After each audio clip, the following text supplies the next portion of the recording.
Quero abordar a questão do desenvolvimento. E por que o desenvolvimento? Vamos admitir, no final das contas, depois de escrevermos todas as palavras, depois de travarmos todos os embates, depois de explorarmos todos os caminhos, depois até de termos a possibilidade de passar algum tempo num país de primeiro mundo, o que todos querem em qualquer nação é o cintilante desenvolvimento, sempre cheirando a novo. Aquele desenvolvimento que tirou o homem do escuro com a eletricidade, que deu entretenimento com o rádio, a televisão, internet, que propiciou voos rápidos entre locais outrora demasiado distantes, que tornou possível se comunicar através de um aparelhinho portátil, que além de tudo ainda tira fotos e faz vídeos. Tudo isso é verdade. Tanto que os países são separados entre desenvolvidos e subdesenvolvidos, ou insidiosamente como em desenvolvimento, que é justamente o que eles querem nos negar a qualquer custo. Em que estágio de desenvolvimento estaria o Brasil? Eu chamo a nossa triste condição de desenvolvimento multinacional de aluguel. Explico. É um desenvolvimento que você goza apenas do uso alugado, sem jamais dominar a tecnologia. Criam até mecanismos para te impedir de ampliar recursos em pesquisas e desenvolvimento próprio. Este aluguel sai por um preço bem mais caro e com qualidade muitas vezes inferior ao que existe de mais moderno. As elites nacionais, cujo dinheiro vem sempre muito fácil, quer seja vendendo o que não é deles ou explorando o povo, se acomodou neste desenvolvimento multinacional de aluguel, que nada mais é do que uma asfixia do verdadeiro desenvolvimento, ou seja, é a fórmula de subdesenvolvimento, especialmente para um povo e uma nação que pretendem a soberania e a independência. Vou ilustrar melhor. Digamos que você reside numa casa com telefone, geladeira, televisão, videogame, celular, carro bacana com GPS, TV por satélite, computador Intel ou Apple de última geração. Sua casa está situada numa cidade servida por comunicação via satélite. Uma parca malha ferroviária ou urbana, aviões, sistema de radar, entre outros avanços recentes da humanidade. Mas nada disso é seu. Eu te alugo essas coisas, demasiadamente dispendioso, contando que você esteja sempre curvado diante de mim em todos os sentidos. Os rumos da sua terra, sua casa, sua família, seus investimentos, sua cultura, sua economia, seu futuro, é tudo regido, determinado e controlado por mim.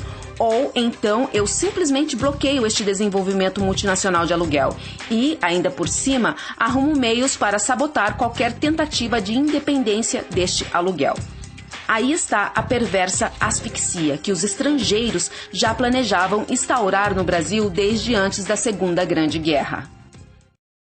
Ok, então por que raios o Brasil nunca tentou, mesmo que audaciosamente, contra esta regência estrangeira, iniciar um desenvolvimento endógeno, autóctone, independente, sustentável, sem ter que viver curvado aos caprichos deste ou daquele reino, que nem sequer se identificam com a nossa gente mestiça e nos consideram inferiores e apenas úteis para o servilismo e exploração? Por quê? Por quê?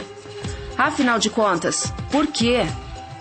Bem, eu acho que o Brasil até tentaria na era de Jango, mas na ocasião, aqueles que nos exploram e lucram com o nosso atraso e exigem que tal atraso seja perpétuo, nos acusaram de comunistas e deram um golpe fatal na democracia legítima brasileira que estava tentando dar os primeiros passos rumo a este desenvolvimento próprio e independente. Depois disso, nos tornaram escravos de uma dívida criminosa e agiota que piora a cada ano por mais pagamentos que se façam e passaram a controlar tudo o que é vendido como verdadeiro por aqui, desde as próprias raízes do meio acadêmico até as pessoas comuns, que já estavam dominadas pela ditadura e pelo doutrinamento da perversa Rede Globo. Até aí, nada de novo, certo? Qualquer nacionalista que tenha feito um pouco de pesquisa já pescou isso tudo.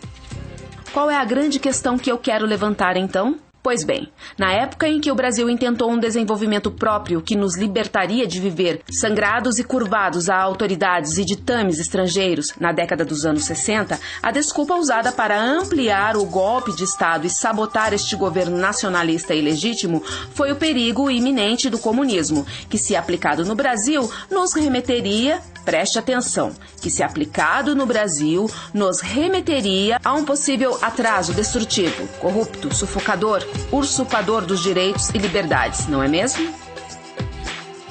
Então me diga, qual é a diferença entre tudo isso que teoricamente motivou o golpe de 64 e este governo ilegítimo de Michel Temer, que essencialmente faz exatamente toda aquela lista de coisas que acusavam o possível governo socialista de Jango de fazer?